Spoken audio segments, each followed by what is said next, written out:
Goeiemôre geliefdes. Dit is heerlik om vanoggend saam met elkeen van julle hier te wees in die teenwoordigheid van die Here en in die vreugdevolle liefde van mekaar. My gebed is dat elkeen van ons vanoggend die Here se stem sal hoor en beweeg sal word deur sy Gees. Geliefdes, ons lees vanoggend Psalm 40 saam. As jy graag wil saamlees uit die Bybel, anders sal dit op die skerm wees, Psalm 40. Here, red my tog. Ek het gesmag na die hulp van die Here. Hy het na my toe afgebuig en my hulpgeroep gehoor. Hy het my uitgetrek uit die put van die dood, uit die slijmerige modder, my op 'n rots laat staan en my weer op vaste grond laat loop. Hy het my 'n nuwe lied in die mond gelê, 'n loflied vir ons God. Baie sal daarvan hoor en hom die eer toebring. Hulle sal op die Here vertrou. Dit gaan goed met die mens wat sy vertroue in die Here stel en hom nie wend tot duister magte en tot mense wat hulle met skyngode ophou nie. Here my God, U het baie wonderlike dinge gedoen. U dink altyd aan ons. Daar is niemand soos U nie. Ek sou daarvan vertel en daaroor praat, maar dit is te veel om op te noem. Dit is nie diereoffers of graanoffers wat U wil hê nie brandoffers of sondeoffers wat U vra nie. U wil gehoorsaamheid hê. Daarom het ek gesê, hier het ek gekom, soos dit in die boekrol vir my voorgeskrywe is, om U wil te doen, my God, is my een begeerte. U woord is my hele lewe. Die bekende boek The Road Less Traveled begin met die woorde, die lewe is moeilik. Life is hard, skryf hy. Dis die eerste woorde waarmee 'n wêreldwye topverkoper begin. Die lewe is moeilik. En as jy dit kan verstaan, dan is dit 'n goeie begin. Al is dit dan nou maar net 'n goeie begin vir 'n boek. Maar as ons nou Psalm 40 lees en ons kyk dalk na ons eie lewe en ons kyk na die wêreld rondom ons, dan was Scott Peck wat hierdie woorde geskryf het nou nie ver af nie. Die lewe is moeilik. Dit weet ons. Daar was 'n tyd, voel dit vir my, wat mense as hulle swaar gekry het, dit op hulle moue gedra het, vir die wêreld om te sien. Dit was al maklik om te deel as jy swaar het en daaroor te gesels en vir mense te vertel. Het voel wel vir my, ons is anders. Hierdie tyd, hierdie generasie is anders. Ons wil dit nie wys nie. Ek sal enigiets doen as om my lyding en pyn te wys. As om my sukkel en swaar kry en seer met ander mense te deel. Ons is te trots om broos te wees. Ons is te sterk om vir hulp te vra. Ons kan dalk maklik identifiseer met hierdie persoon in die psalms, wat in die modder is, soos wat hy skryf. En wat is die eerste ding wat met jou gebeur as jy in die modder is? Die eerste natuurlike ding, die volgende stap is, jy gaan alles in jou vermoë doen om jouself uit hierdie modder situasie uit te kry. Dis die laaste plek waar ons in die lewe wil wees. Dis die eerste plek waar ons wil uit. Maar die Psalm is interessant in die sin dat dit nie gaan oor hoe die psalmdigter uit die modder uitkom nie. Hy sê hy's in die modder, hy sê hoe dit sleg gaan en dan gaan hy amper onmiddellik oor na 'n lofsang vir die Here. Die Here wat dalk nie dadelik hom uit die modder uit verwyder het nie, maar 'n Here wat afgaan na die modder toe en by hom is in die modder. En in die modder gebeur daar dan iets wat enige iemand iets kan leer. Vir enige iemand iets kan beteken, veral vir mense soos ons wat saam deur die lydingstyd wil beweeg. Veral vir mense soos ons wat probeer om saam sin te probeer maak van die kruisgebeure, na dit wat ons al soveel keer gehoor het, maar steeds soms ons verstand te bowe gaan. Die lyding en seer waardeur Jesus is. Nou dit is eintlik heel per ongeluk dat ek die laaste paar weke oor die psalms preek. En vanoggend nou weer. En ek sê dit nou weer, en dit is so. Die woorde van Psalm 40, wil ek amper sê sonder twyfel, woorde wat Jesus sou geken het. Hy sou dit 10-1 uit sy kop uit geken het. Dis woorde wat 10-1 sou ego in die oomblikke van sy lewe waar hy swaar kry, en ek wil dink in die oomblikke wat hy in sy swaarste tyd ingegaan het. die oomblikke in Getsemane. Jesus se woorde, die laaste oomblikke voor sy kruis, is ryk aan woorde wat ons ook lees in Psalm 40. Die aand toe Jesus, die een wat altyd sterk is, altyd die antwoorde het, altyd ander leer, altyd ander lei, toe hy broos word, toe hy baie eerlik word en kwesbaar word, hoor ons iets van Psalm 40. Ons lees in Lukas 22, Jesus het die stad verlaat en volgens gewoonte Olyfberg toe gegaan en sy disippels het hom gevolg. Toe hy op die plek aankom, sê hy vir hulle, bid dat julle nie in die versoeking kom nie. Hy het hom toe van hulle afgesonder omtrent so ver as 'n mens met 'n klip kan gooi. Daar het hy gekniel en gebid, Vader, as U wil, neem tog hierdie lydensbeker van my af weg. Laat nogtans nie my wil nie, maar U wil geskied. Geliefdes, dis waarna ons vandag gaan kyk, die intense en eerlike oomblikke van iemand wat in 'n lydenstyd ingaan, wat kwesbaar is en met 'n moeilike vraag gekonfronteer word. As jy in 'n lydenstyd ingaan of in 'n moeilike tyd ingaan, dan is die vraag nie net, wat gaan met my gebeur in hierdie lydenstyd nie. Die vraag is nie net, wanneer gaan hierdie lydenstyd verby wees nie. Die vraag is nie, is hierdie lydenstyd nou regtig nodig vir my nie, nog 'n lydenstyd nou regtig nodig vir my nie. Maar miskien ook die vraag, wie gaan ek wees in hierdie lydenstyd? Watse keuses gaan ek maak? In watse rigting gaan ek beweeg? Gaan ek my eie kop volg? Gaan ek my eie idees voorop stel? Of gaan ek kwesbaar genoeg wees om oop te wees vir iets anders? Gaan ek kwesbaar genoeg wees om selfs oop te wees vir innerlike transformasie? Want dit is iets wat ons in beide van hierdie gedeeltes wat ons saam gelees het, sien ten tye van 'n lydensverhaal, 'n lydensoomblik. In tye van rou en eerlike en moeilike tye kom hierdie gebed uit al twee oorde, dat die Here se wil sal geskied. Al twee verhale kom op 'n punt waar hulle in enige rigting kan indraai, maar al twee gebede is gerig op die soeke na die wil van God.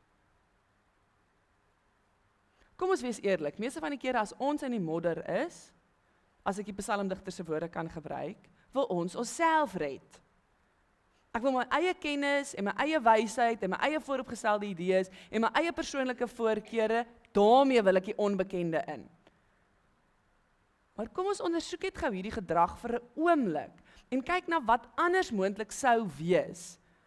Wanneer daar dalk beweging kom in jou in tye van nood en seer en pyn, 'n beweging weg van jouself af na die wil van die Here.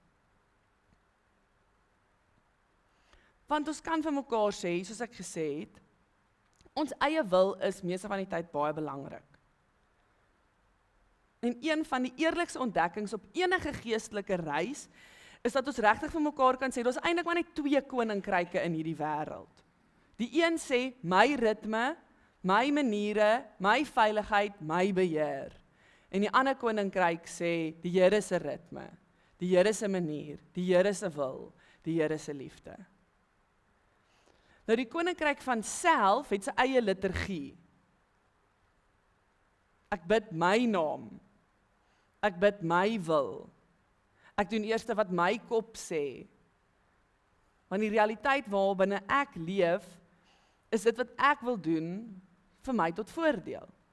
Al wil ek dit nie noodwendig eers hardop sê nie, al kan ek dit nog nie eers selfs herken of raak sien nie, of erken nie. Aan die ander kant is, en dit is wat geloof so ongelooflik moeilik maak, is dat ons dalk graag op die Here se wil, ons lewens wil baseer, as ons net geweet het hoe. Ek lees in die week iemand sê dat dit vir baie van ons 'n realiteit is, dat ons baie keer dink, nog altyd dalk dink, dat dit wat ons wil hê, teenoor God se wil vir ons staan. Dis asof ek eers moet ontken wie ek is en wat ek voel, voordat ek gehoorsaam kan wees aan die Here. Maar hoe langer ek leef en hoe langer ek hieraan dink, hoe meer dink ek, miskien begin God se wil juis in ons eie begeertes. Miskien moet ons nie ons eie begeertes net eenvoudig ignoreer nie, maar ons moet eerder met 'n proses begin waar dit gesuiwer kan word. Die geestelike reis van begeertes is dat die Here se wil nie buite ons hoef te leef nie, maar stadig maar seker ons harte kom vorm. Dit laat my teruggaan na wat Jesus doen daar in die Olyfberg. Hy begin sy gebed met sy eie begeertes. Laat hierdie beker by my verbygaan. Dis wat hy wil hê. Dis wat sy hart sê. Dis nie ongeloof nie, dis eerlikheid. Laat hierdie beker by my verbygaan. Moenie laat hierdie gebeur nie. Maar hoe langer hy daar alleen in die Here se teenwoordigheid sit, kom hierdie tweede begeerte op. Evil.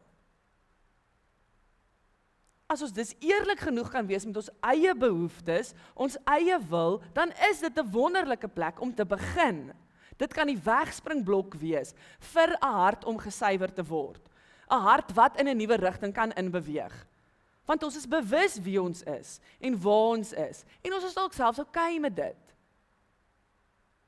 En wanneer ons hier is en ons eie wil en ons eie begeertes raak sien en erken en okay is daarmee, dan kan ons beweeg.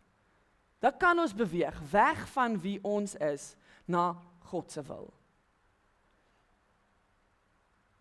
Ons kan sien as ons eerlik is met onsself, hoe Jesus vir ons 'n nuwe gebed wys, 'n ander gebed wys. In die middel van beskrikkelike moeilike omstandighede en uiterse innerlike worstelinge bid hy. Nie my wil nie, maar U se. Want as ons eerlik is met mekaar en uiteindelik die vraag in ons harte kan vra, dan sal ons besef, wat se koninkryk leef in my hart nou eintlik? Die een wat ek bou, die een wat ek dink my al hoe veiliger laat voel, of 'n koninkryk waar die Here my vorm, of voel ek onseker?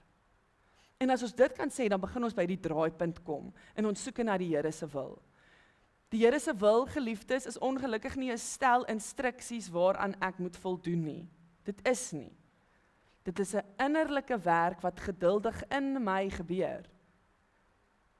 Getsemane leer dit vir ons. Sy wil word nie uit brute wilskrag gekies nie. Dit word in liefde ontdek. Dit word met bereidheid ontvang. Dit groei wanneer ek sê, Vader, ek vertrou op U meer as wat ek op my eie planne vertrou. Verander my wil na U wil. Nie omdat die eerste een verkeerd was of sleg was nie, maar omdat liefde, U liefde my innerlike wil vorm. Omdat U nabyheid my hart stadig maar seker skuif. En so word my gebed minder 'n stryd teen myself en meer 'n vraag van Here, wat gebeur in my wanneer U liefde in my woon? Stel jou hart voor as 'n kas met 2 laaie. Die eerste laai as jy hom uittrek, is jou huidige begeertes, soos dit nou is. En jou tweede laai is die begeertes van God wat jou stadig vorm. Net 'n bietjie vorentoe, al is dit nog klein, is dit daar.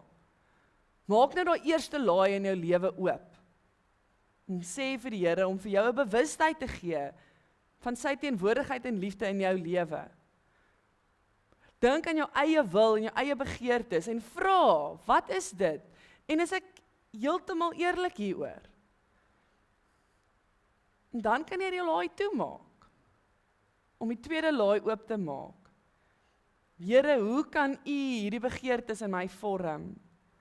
Hoe kan ek my begeertes na U toe bring, sodat U dit kan suiwer wat U wil suiwer, sodat U kan laat groei wat U wil hê moet groei?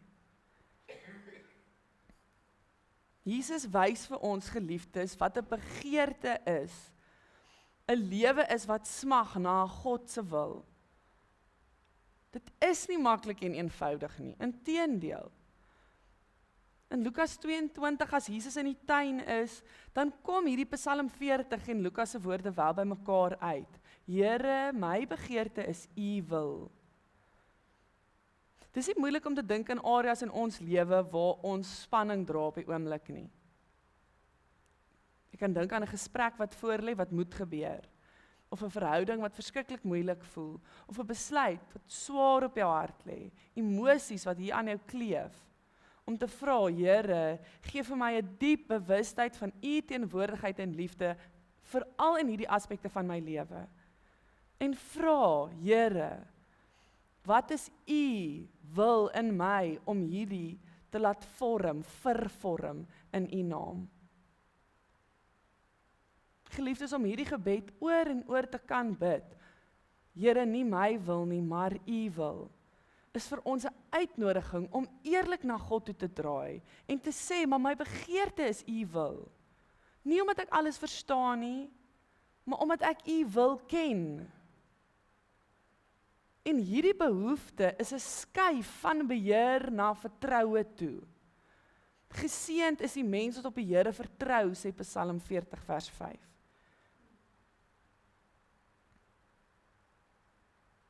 Wanneer Jesus na die olyfberg toe gaan en sy disippels hom volg en hy daar kom, sê hy vir hulle, bly julle daar, julle moenie in die versoeking kom nie.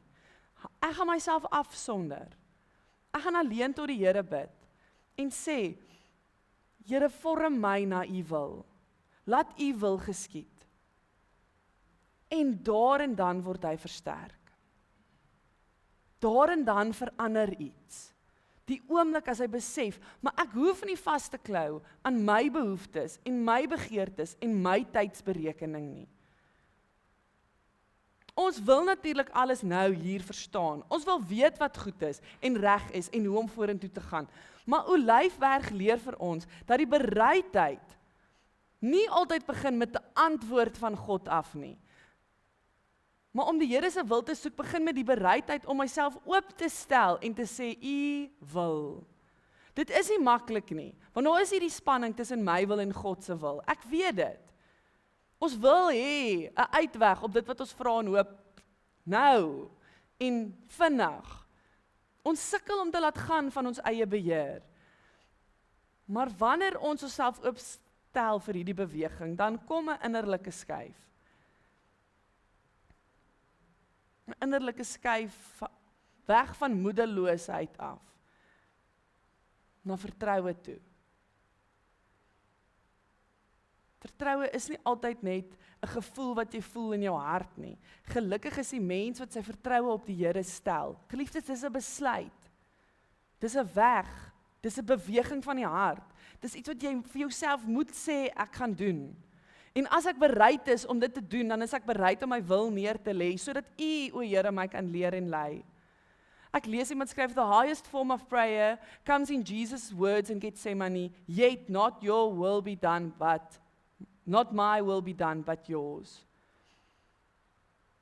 Dis die grootste vorm van gebed. So nou is die vraag, as ek bereid is om oor te gee, as ek bereid is om die Here se wil te soek en te smag, hoe weet ek wat die Here se wil is? Hoe weet ek waarheen ek moet loop? Een van die mooiste waarhede vir my is, dat God se wil vir ons nie 'n ingewikkelde plan is, wat ek eendag eers moet raai nie. Die Here se wil vir my lewe is nie 'n kode nie. Dit is 'n verhouding. Dit begin met 'n teenwoordigheid.